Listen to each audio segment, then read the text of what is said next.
نحمده ونصلي على رسوله الكريم أما بعد فأعوذ بالله من الشيطان الرجيم بسم الله الرحمن الرحيم إن الذين كفروا ينفقون أموالهم ليصدوا عن سبيل الله فسينفقونها ثم تكون عليهم حسرة ثم يغلبون والذين كفروا إلى جهنم يحشرون ليميز الله الخبيث من الطيب ويجعل الخبيث بعضه على بعض فيركمه جميعا فيجعله في جهنم أولئك هم الخاسرون وقال الله تبارك وتعالى وَلَقَدْ أَرْسَلْنَا مِن قَبْلِكَ رُسُلًا إِلَىٰ قَوْمِهِمْ فَجَاءُوهُم بِالْبَيِّنَاتِ فَانتَقَمْنَا مِنَ الَّذِينَ أَجْرَمُوا وَكَانَ حَقًّا عَلَيْنَا نَصْرُ الْمُؤْمِنِينَ سبحان ربك رب العزة عما يصفون وسلام على المرسلين والحمد للہ رب العالمین۔ میرے انتہائی واجب الاحترام معزز سامعین کرام، آج 16 مئی پورے ملک میں یوم تشکر کے طور پر منایا جا رہا ہے، اور یہ شکر اللہ رب العزت کی ذات کے لیے ہے کہ جس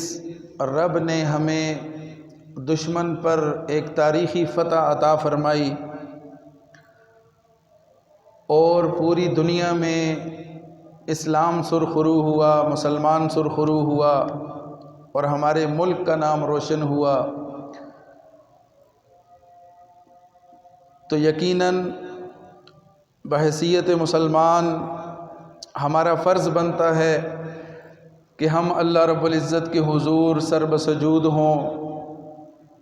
اللہ رب العزت کا شکر ادا کریں، اپنی زبان سے بھی اور اپنے عمل سے بھی اللہ تعالیٰ کی نافرمانی سے بچیں اور وہ کام کریں کہ جو اللہ کی رضا کا باعث ہوں اور اللہ رب العزت کی مدد کو لانے والے ہوں۔ اللہ تعالیٰ نے بہت بڑا ہم پر احسان کیا، کرم کیا کہ اللہ تعالیٰ نے امت مسلمہ کے جہاں ہر طرف برے دن چل رہے ہیں، ہر طرف مسلمان ظلم کی چکی میں پس رہے ہیں اور ہر طرف سے تشویشناک قسم کی خبریں موصول ہو رہی ہیں، ان حالات میں ایسی کیفیت کے اندر اللہ رب العزت نے فتح و نصرت اتاری اور ایمان والوں کو غلبہ عطا کیا اور ایک تاریخی فتح نصیب فرمائی۔ تو اس پر سب سے پہلے ہمیں اللہ رب العزت کے حضور سجدہ شکر ادا کرنا چاہیے کہ کیسے اللہ تعالیٰ نے ہمیں اپنے سے کئی گنا بڑے دشمن کے سامنے غالب کیا، طاقت بخشی، قوت بخشی اور ایمان والوں کو رعب عطا کیا، کفر کو کمزور کیا۔ یہ سب اللہ رب العزت کا ہم پر احسان ہے اور اللہ تعالیٰ کی خصوصی مدد و نصرت ہے کہ جس کی بدولت ایمان والوں کو یہ فتح نصیب ہوئی۔ سورہ روم میں اللہ رب العزت فرماتے ہیں وَلَقَدْ أَرْسَلْنَا مِن قَبْلِكَ رُسُلًا إِلَىٰ قَوْمِهِمْ، یقیناً ہم نے بہت سارے نبی بھیجے ہیں اپنی اپنی اقوام میں، اپنی اپنی قوم میں نبی آئے ہیں، اور ان نبیوں نے آ کر فَجَاءُوهُم بِالْبَيِّنَاتِ، وہ اللہ کی نشانیاں لے کر آئے، اللہ کا پیغام لے کر آئے، اللہ کا حکم لے کر آئے، لوگوں کے سامنے انہوں نے اللہ کی بات رکھی۔ فَجَاءُوهُم بِالْبَيِّنَاتِ، وہ اللہ کی نشانیاں لے کر اترے، اللہ کے احکامات لوگوں تک پہنچائے۔ فانتقمنا من الذین اجرموا، اب جن لوگوں نے انکار کیا، کفر اختیار کیا، نبیوں کی باتوں کو جھٹلایا، تو فانتقمنا من الذین اجرموا، ان مجرموں سے پھر ہم نے انتقام بھی بڑا زبردست لیا، ان کو ہم نے ہلاک کیا، ان پر عذاب آیا مختلف صورتوں میں۔ اور پھر آگے اللہ رب العزت فرماتے ہیں وَكَانَ حَقًّا عَلَيْنَا نَصْرُ الْمُؤْمِنِينَ، مومنین کی مدد کرنا، ان کی نصرت کرنا، یہ گویا کہ ہم نے اپنے اوپر لازم کر لیا ہے، لازم فرما لیا ہے۔ وَكَانَ حَقًّا عَلَيْنَا، ہم پر لازم ہے، ہم نے اپنے ذمے لے لیا نصر المؤمنین، مومنوں کی مدد اور نصرت کرنا۔ اب شرط یہ ہے کہ بندہ مومن ہو، ایمان والا ہو، تو پھر اللہ رب العزت کا اس کے ساتھ وعدہ ہے مدد اور نصرت کا بھی، اور اس کے غلبے کا بھی وعدہ ہے۔ وَأَنْتُمُ الْأَعْلَوْنَ، تم غالب رہو گے، تم کفر کو مغلوب کرنے والے ہوگے، لیکن شرط کیا ہے؟ ان کنتم مؤمنین، تم ایمان والے ہوگے۔ تو جب تم ایمان والے ہوگے پھر کسی کی کوئی مجال نہیں کہ تمہیں روک سکے، تمہارے راستے میں کوئی رکاوٹ کھڑی کر سکے، یا کسی طرح سے بھی تمہیں مغلوب کر سکے۔ ایمان والوں کے لیے اللہ رب العزت نے فتح رکھی ہے، نصرت رکھی ہے، اور اللہ کی خصوصی تائید حاصل ہے ایمان والوں کو۔ وَكَانَ حَقًّا عَلَيْنَا نَصْرُ الْمُؤْمِنِينَ، اللہ نے مومنوں کی نصرت کرنا، ان کی مدد کرنا، ان کے قدموں کو جما دینا، ان کو غالب کرنا اور کفر کو مغلوب کرنا، یہ اللہ رب العزت نے اپنے سر لے لیا، اپنے ذمے لے لیا، اور اللہ تعالیٰ فرماتے ہیں ہم نے اس کو اپنے لیے لازم فرما لیا۔ غزوہ بدر کے موقع پر اللہ تعالیٰ نے مدد بھیجی، غزوہ احد پر اللہ کی مدد آئی۔ چند گنے چنے مسلمان جب میدان جہاد میں نکلے، کفر کے مقابلے میں نکلے، تو اللہ تعالیٰ نے کیسے کایا پلٹی، اور کثرت قلت میں تبدیل ہو گئی، کثرت مغلوب ہو گئی، قلت غالب آ گئی، اور ایمان والوں کو اللہ تعالیٰ نے فتح و نصرت عطا کی۔ اور ہر موقع پر اللہ تعالیٰ نے ایمان والوں کی ایسی تائید کی کہ آج بھی دنیا رشک کرتی ہے اور حیران ہے کہ کس طریقے سے اللہ رب العزت نے چند گنے چنے لوگوں کو پورے جزیرۃ العرب پر اور پھر پورے عالم پر اسلام کے پیغام کو اللہ تعالیٰ نے غالب فرما دیا، پھیلا دیا۔ اب سورہ انفال کی چند آیات ہیں، میں آپ کے سامنے پڑھتا ہوں، آپ ذرا غور کریں کہ موجودہ حالات کے حساب سے ایسا گویا معلوم ہوتا ہے کہ یہ انہی واقعات اور انہی حالات کے مطابق یہ آیتیں نازل ہوئیں۔ اللہ تعالیٰ کا کلام جامع کلام ہے، اور اس میں قیامت تک آنے والے انسانوں کی رہنمائی ہے۔ تو جس دور میں بھی، جس موقع پر بھی، جو بھی اس سے اپنی رہنمائی لینا چاہے گا، اصلاح کرنا چاہے گا، ہدایت حاصل کرنا چاہے گا، اللہ کا قرآن اس کو ہدایت دے گا اور اس کی رہنمائی ضرور کرے گا۔ غزوہ بدر کے موقع پر ابو سفیان کا لشکر قافلہ جب اس کو خطرہ ہوا کہ مسلمان کہیں راستے میں مجھے روک نہ لیں، مکہ کی طرف پیغام بھیجا، اپنے اتحادی بلائے، اپنے مددگار بلائے، اور ابو جہل ایک لشکر لے کر مسلمانوں کے مقابلے کے لیے آ گیا۔ پھر اس میدان میں، بدر کے میدان میں اللہ رب العزت نے ایمان والوں کو فتح عطا فرمائی، کفر کو شکست ہوئی، نیست و نابود ہوئے، ہلاک ہوئے، برباد ہوئے، بے عزت ہوئے، ذلیل و رسوا ہو کر وہاں سے لوٹے۔ تو جب مکہ پہنچے تو وہاں جا کر بدر کے میدان میں حصہ لینے والے جو لوگ مارے گئے تھے، ان کے عزیز اور رشتہ دار یہ سارے جمع ہوئے۔ ابو سفیان رضی اللہ تعالیٰ عنہ جو اس وقت تک ایمان نہیں لائے تھے، ان کے پاس گئے کہ آپ ہمارے سردار ہیں، امیر ہیں، اور آپ ہی کی مدد کے لیے ہم لوگ نکلے تھے، اور وہاں پر ہمارے بڑے اور ہمارے بزرگ اور ہمارے بھائی اور ہمارے بیٹے وہاں پر کام آ گئے، مارے گئے۔ اب آپ ہمارے ساتھ مدد کریں، تعاون کریں، اس لیے کہ آپ کی مدد کے لیے ہم گئے، ہم نے جانیں پیش کی، قربانی دی، ہلاک ہوئے ہمارے بہت سارے لوگ، اس کے بدلے میں ہم چاہتے ہیں کہ اب ہم دوبارہ اپنے آپ کو مضبوط کریں، اپنا اسلحہ تیار کریں، اتحاد پیدا کریں اپنی صفوں میں، اور اکٹھے ہو کر ان مسلمانوں کا خاتمہ کریں اور اپنی شکست کا بدلہ لیں۔ تو اس کے لیے آپ ہمیں مالی طور پر ہمارے ساتھ تعاون کریں۔ اور ان کی اس بات کو پھر تسلیم کیا گیا اور ان کے ساتھ تعاون کیا گیا، ان کو مال دیا گیا۔ وہ مال لے کر انہوں نے جمع کیا، اور اس کے ساتھ ساتھ ایک تحریک یہ چلائی کہ مزید مال جمع کیا جائے تاکہ اس مال کو استعمال کر کے اس کی مدد سے ہم اسلام پر حملہ کریں، مسلمانوں پر حملہ کریں، اور ان کا نشان، نام و نشان ہم صفحہ ہستی سے مٹا دیں، اپنا بدلہ بھی لیں اور اسلام کا بھی نام و نشان مٹا دیں۔ اس کے لیے انہوں نے مال جمع کرنا شروع کیا، پیسہ جمع کرنا شروع کیا، اسلحہ خریدنا شروع کیا، اور پوری بھرپور تیاری کر کے پھر انہوں نے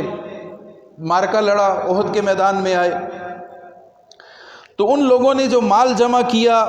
اور اپنی تیاری کی، اور اس مال کو پھر اللہ کی راہ کے مخالف، اللہ کی راہ سے لوگوں کو روکنے کے لیے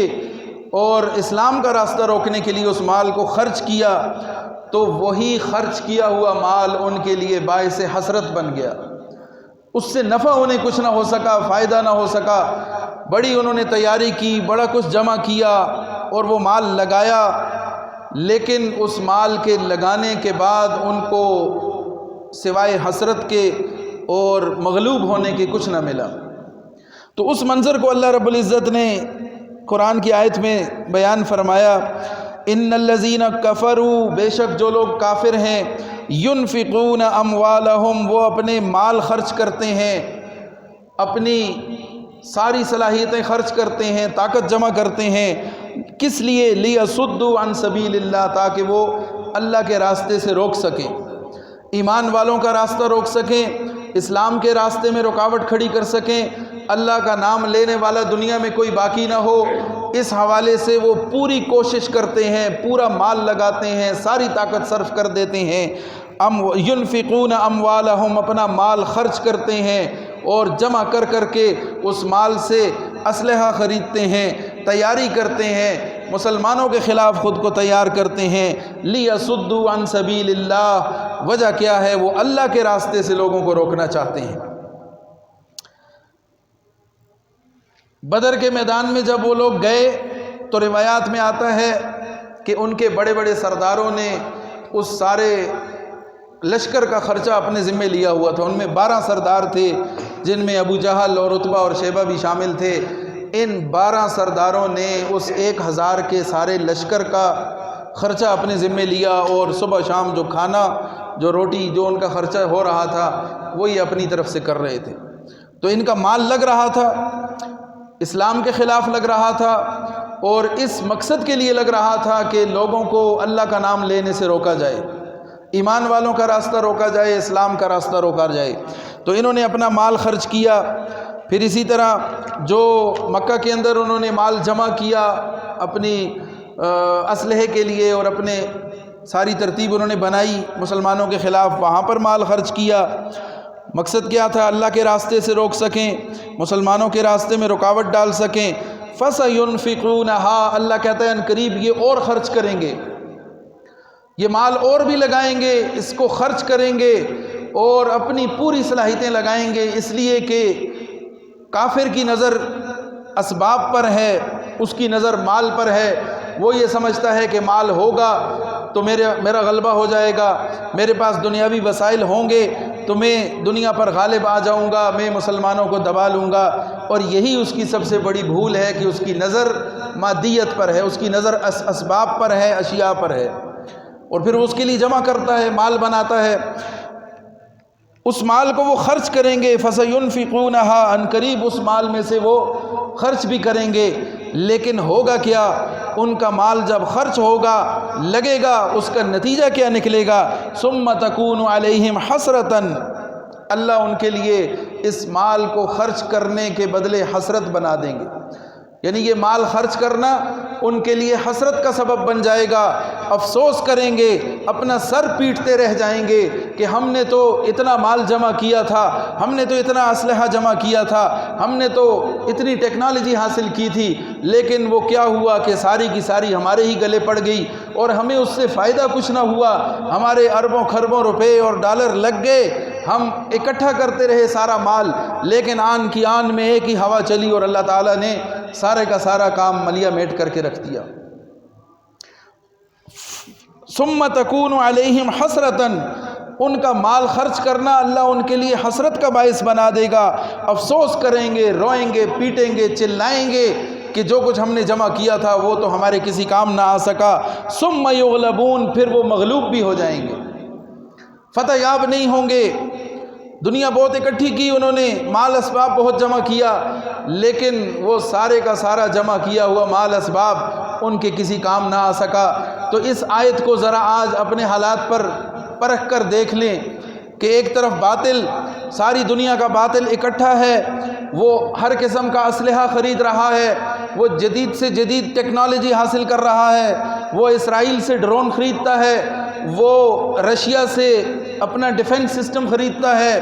وہ فرانس سے طیارے خریدتا ہے، اور پھر ان جدید ہتھیاروں کی، ان طیاروں کی اتنی مشہوری کرائی جاتی ہے کہ یہ تو ناقابل تسخیر ہیں، انہیں کوئی مٹا نہیں سکتا، ان پر کوئی قابو نہیں پا سکتا، اور کوئی چڑیا پر نہیں مار سکتی، اور ہمارے پاس تو یہ ٹیکنالوجی ہے، ہمارے پاس بڑی طاقت ہے، ہمارے پاس بڑی قوت ہے، اب ہم مسلمانوں کو ختم کر دیں گے، اب ہم اس پاکستان نامی ملک کا صفحہ ہستی سے یہ مٹ جائے گا، ہم اکھنڈ بھارت بنائیں گے، ہم پورے علاقے پر ہماری چودراہٹ قائم ہو جائے گی، ہمارا غلبہ ہوگا، مسلمانوں کا تو نام لینے والا کوئی نہیں ہوگا۔ یہ تو وہ ملک ہے کہ جن کی اپنی معیشت ٹھیک نہیں ہے، جن کے اپنے معاملات ٹھیک نہیں ہیں، یہ لوگ قرضے میں ڈوبے ہوئے ہیں، یہ لوگ دنیا کی ہر قسم کی پستی اور ذلت میں ڈوبے ہوئے ہیں، اس کا شکار ہیں، تو ان کو تو ہم یوں چٹکی میں مسل دیں گے، ان کا تو پتہ ہی نہیں چلے گا، ان کا کوئی نام لینے والا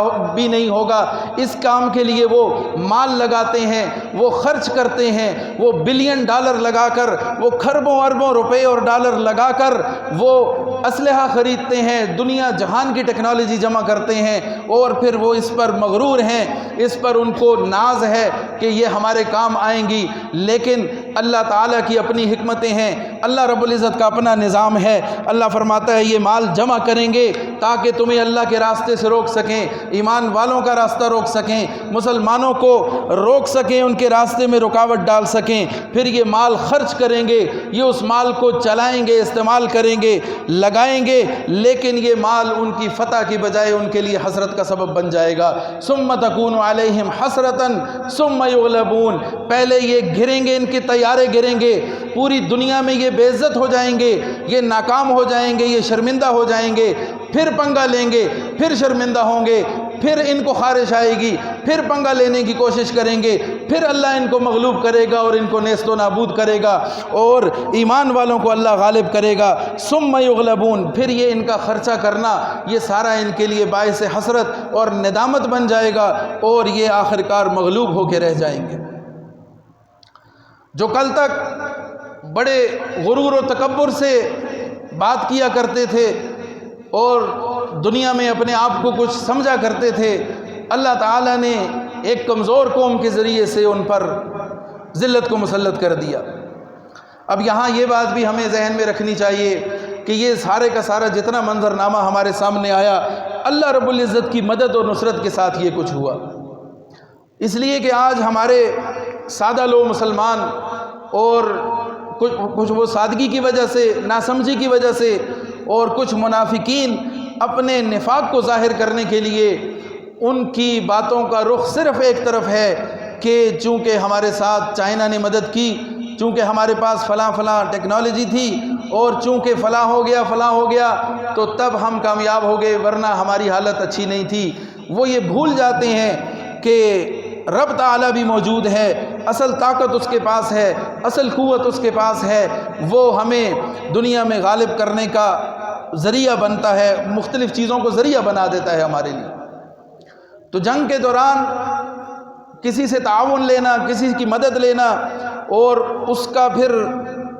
صحیح استعمال کرنا، صحیح موقع پر استعمال کرنا، اس کے ذریعے دشمن پر کاری ضرب لگانا، یہ سب اللہ ہی کی طرف سے ہے۔ اللہ ہی یہ حالات پیدا کرتا ہے، اللہ ہی ہمارے حمایتی بھی پیدا کرتا ہے، اللہ تعالیٰ ہی ان کی بنائی ہوئی ٹیکنالوجی کو ہمارے حق میں کر دیتا ہے اور ہماری بنائی ہوئی ٹیکنالوجی کو ان کے خلاف کر دیتا ہے، اور اللہ ہی انہی لوگوں میں سے ہمارے دوست بھی پیدا کر دیتا ہے۔ تو یہ اللہ ہی مدد بھیجتا ہے، یہ اللہ ہی نصرت بھیجتا ہے، اور یہ اللہ ہی ہے کہ جو ایمان والوں کو ثابت قدمی عطا کرتا ہے اور فتح و نصرت سے ہمکنار کرتا ہے۔ تو اللہ تعالیٰ غالب کرے گا، فتح دے گا، لیکن شرط کیا ہے؟ مومن بننا پڑے گا۔ وَأَنْتُمُ الْأَعْلَوْنَ إِن كُنتُم مُؤْمِنِينَ، غالب تم رہو گے اگر ایمان والے ہوگے۔ وَالَّذِينَ كَفَرُوا إِلَى جَهَنَّمَ يُحْشَرُونَ، ان کافروں کو اکٹھا کر کے پھر سب کو جہنم کی طرف ہکایا جائے گا اور جہنم کے حوالے کیا جائے گا۔ یہ مال خرچ کریں گے، مختلف صورتوں میں کریں گے۔ ایک تو کھلم کھلا دشمنی کی صورت میں اسلحہ خریدیں گے، ہمارے دشمنوں کو اسلحہ بیچیں گے تاکہ وہ ہمارے خلاف استعمال کر سکیں۔ یہ سارے کام تو کریں گے، لیکن بعض اوقات یہ اصلاح کے لبادے میں بھی بہت سارا خرچہ کر بیٹھیں گے۔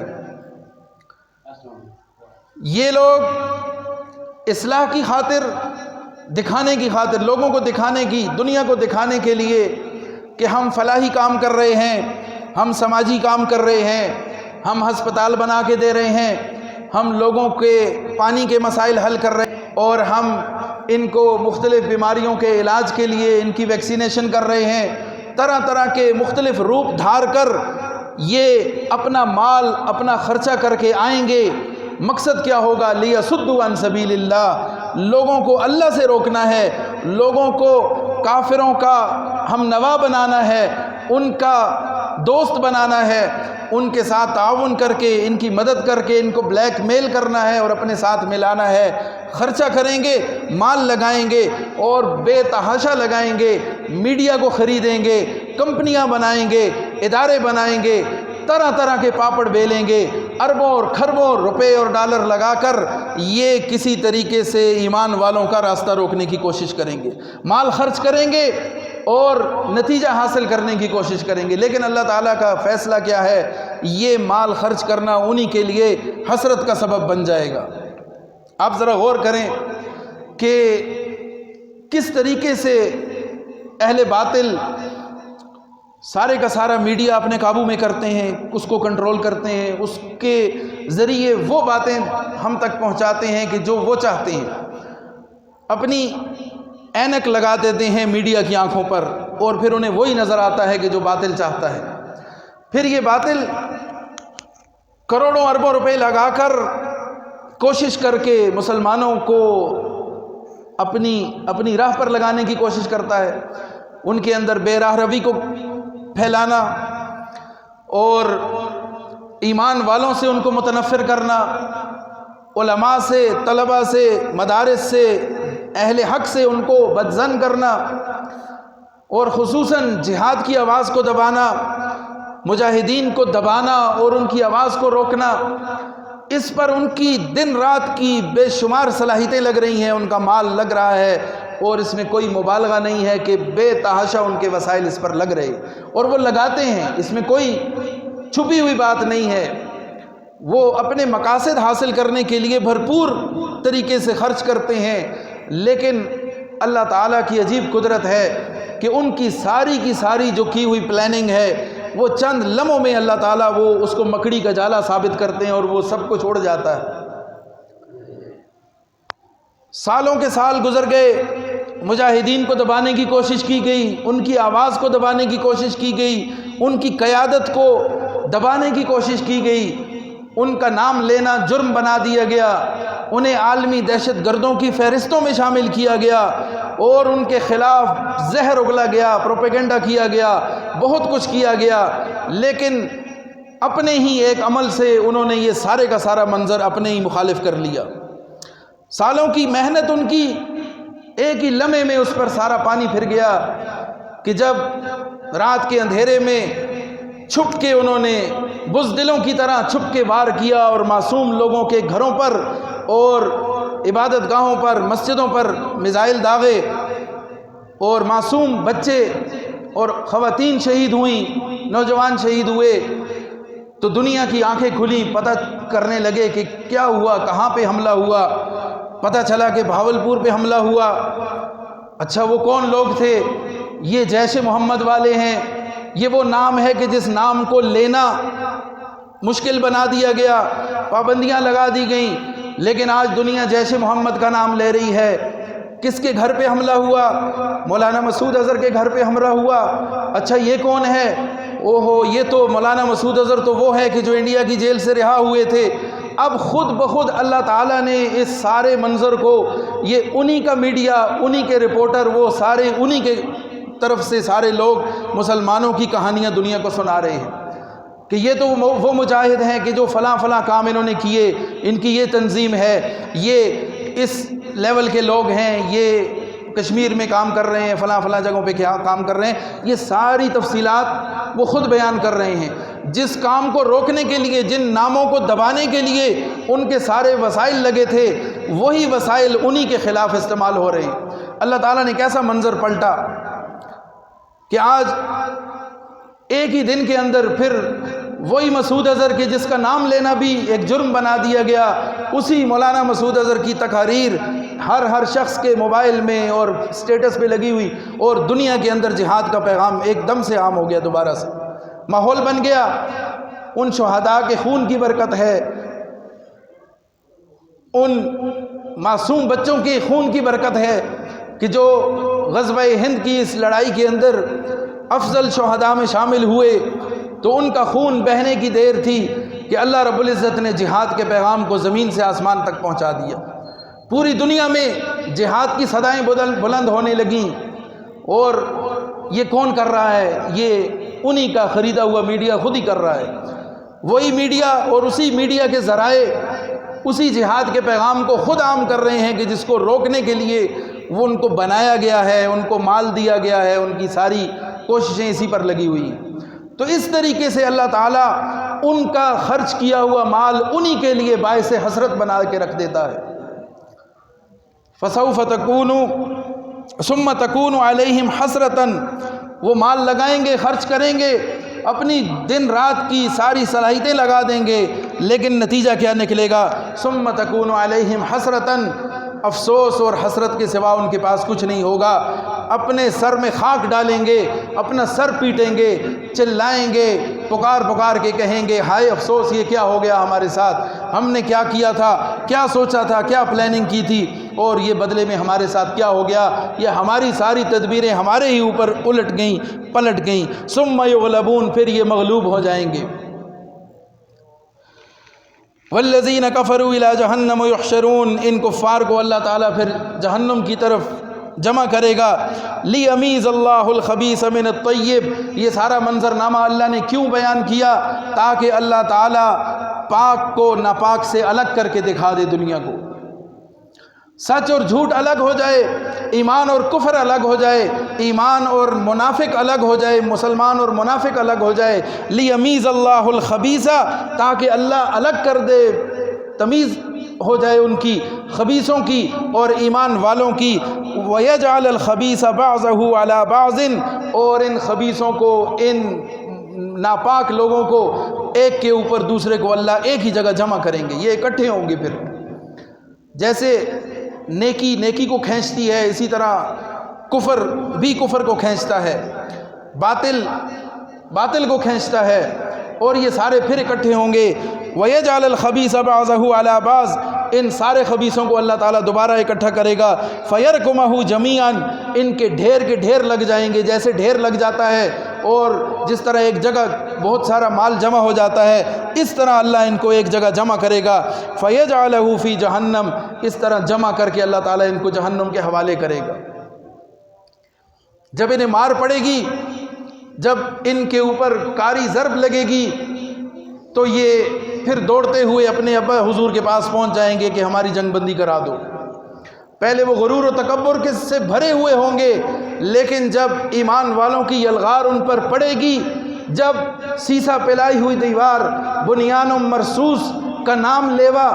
ایمان والے جب فجر کے وقت میں، صبح کے روشنی میں جب وہ ان پر قہر بن کے ٹوٹیں گے، تو پھر یہ بھاگے بھاگے جائیں گے اپنے بڑوں کے پاس، ان کے قدموں میں گریں گے اور اپنی جان کی امان مانگیں گے کہ ہماری جان چھڑاؤ اور ہماری جان بچاؤ۔ یہ خبیث الگ ہو جائیں گے، ایمان والے الگ ہوں گے، اللہ ان کو سرخرو کرے گا۔ اولئک هم الخاسرون، اصل خسارے والے یہ لوگ ہیں کہ جو کفر پر قائم ہیں۔ قل للذین کفروا ان ینتہوا، ان کافروں سے کہہ دیں اگر یہ لوگ باز آ جاتے ہیں، یغفر لہم ما قد سلف، تو اللہ تعالیٰ سب معاف کر دے گا جو کچھ یہ کر چکے۔ اگرچہ انہوں نے بہت دشمنی دکھائی، ایمان والوں کو بہت نقصان پہنچایا، لیکن اسلام کا یہ حسن ہے، اسلام کا یہ ظرف ہے کہ اگر آپ اسلام قبول کر لیتے ہیں تو چاہے آپ جتنا بھی اسلام کو نقصان پہنچا چکے، جتنی بھی دشمنی کر چکے، اب اگر ایمان والے ہو گئے، اسلام قبول کر لیا تو اللہ تعالیٰ نے سب کا سب معاف کر دیا۔ ان ینتہوا یغفر لہم ما قد سلف، اگر یہ باز آ جاتے ہیں تو انہیں بتا دو کہ تمہارا سابقہ جو کچھ بھی ہوا وہ معاف ہو جائے گا۔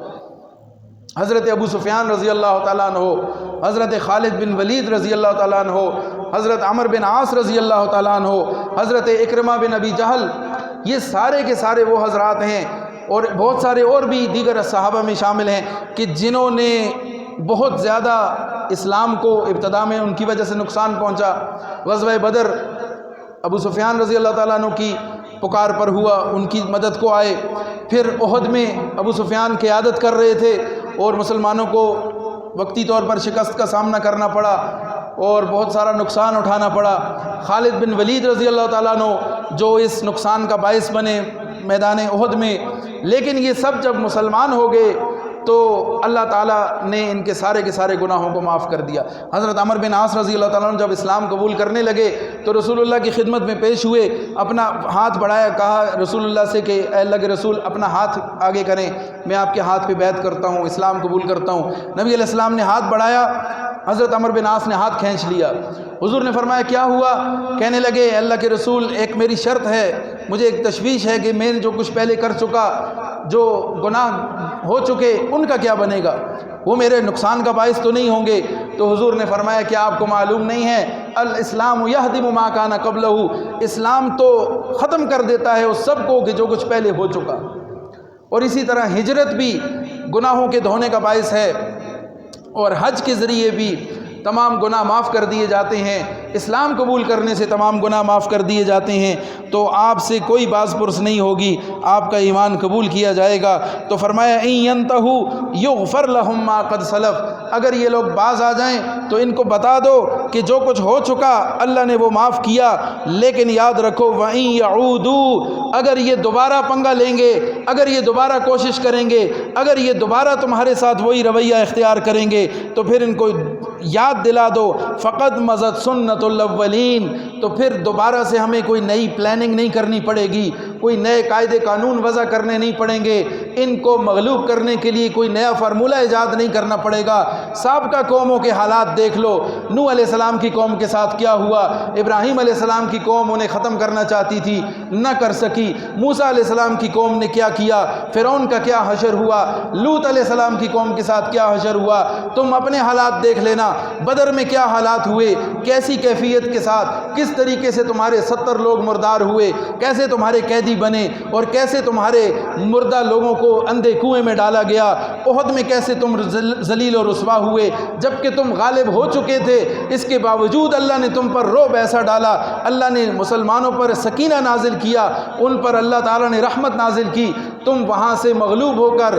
گھبرا کر، پریشان ہو کر وہاں سے بھاگے۔ آگے راستے میں تمہیں خیال آیا کہ یہ کیا ہوا، ہم تو مسلمانوں کو زخمی حالت میں، کمزور حالت میں پھر بھی چھوڑ کے آگے، اچھا موقع تھا، سنہری موقع تھا، انہیں ختم کر سکتے تھے، تم نے واپسی کا ارادہ کیا۔ ادھر اللہ کے رسول کو خبر ہو گئی اور اللہ کے رسول وہیں سے انہی پیروں آپ علیہ السلام وہاں سے حمراء الاسد کی طرف تشریف لے گئے، اور وہاں جا کر پڑاؤ ڈالا لیکن کفر کو کوئی ہمت نہ ہوئی اور وہاں پر آ کر سامنا کر سکیں، تو اگر تم نے دوبارہ کوئی حرکت کی اور دوبارہ مسلمانوں کے خلاف کوئی کارروائی کرنے کا خیال کیا تو وہیں یعودو فقط مزت سنت الاولین، سابقہ قوموں کے حالات دیکھ لینا، سابقہ دور میں جو کچھ ہوا اس کو ذہن میں رکھ لینا کہ کس طریقے سے اللہ نے ایمان والوں کی مدد کی، اور تمہیں شک شبہ نہیں رہنا چاہیے۔ اگر تمہارا دوبارہ کوئی پروگرام بنا تو ہوش کے ناخن لینا اور 10 مئی کی صبح فجر کے وقت کو یاد رکھنا، اس بنیان مرصوص کے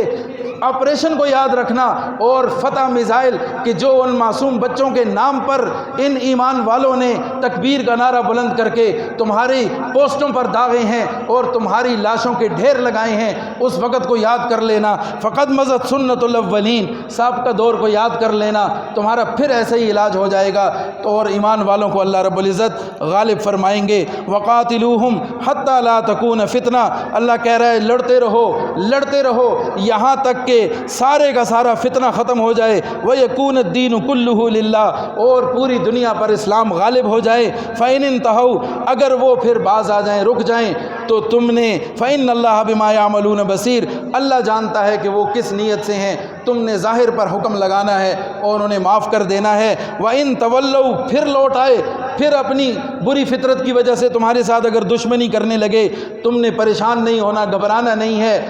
کمزوری نہیں دکھانی۔ فَاعْلَمُوا، جان لو، ان اللہ مولاکم، تمہارا مولا اللہ ہے، تمہاری مدد کرے گا، تمہارے قدموں کو جمائے گا، تمہیں غالب بھی کرے گا۔ وَنِعْمَ الْمَوْلَا، کیا ہی اچھا مولا ہے، وَنِعْمَ النَّصِيرُ، اور کیا ہی اچھا مدد کرنے والا ہے، وہ تمہاری مدد کرے گا، تمہاری نصرت کرے گا، تمہارے قدموں کو جما دے گا، تم نے پریشان نہیں ہونا اور تنہا محسوس نہیں کرنا خود کو، اللہ تمہارے ساتھ ہے۔ لیکن یاد رکھو یہ مدد کس کے ساتھ ہے؟ ایمان والوں کے ساتھ ہے۔ اللہ تعالی ہمیں ایمان کی دولت نصیب فرمائے، اللہ تعالی ہمیں سچا اور کامل مومن بنائے، اور اللہ تعالی ہمیں وہ مومن بنائے کہ جو کفر پر روب ڈالنے والا ہو، جس کی وجہ سے کفر کی نیندیں حرام ہو جائیں۔ اللہ تعالی ایسی ایمان کی دولت ہمیں نصیب فرمائے۔ وآخر دعوانا ان الحمد للہ رب العالمین۔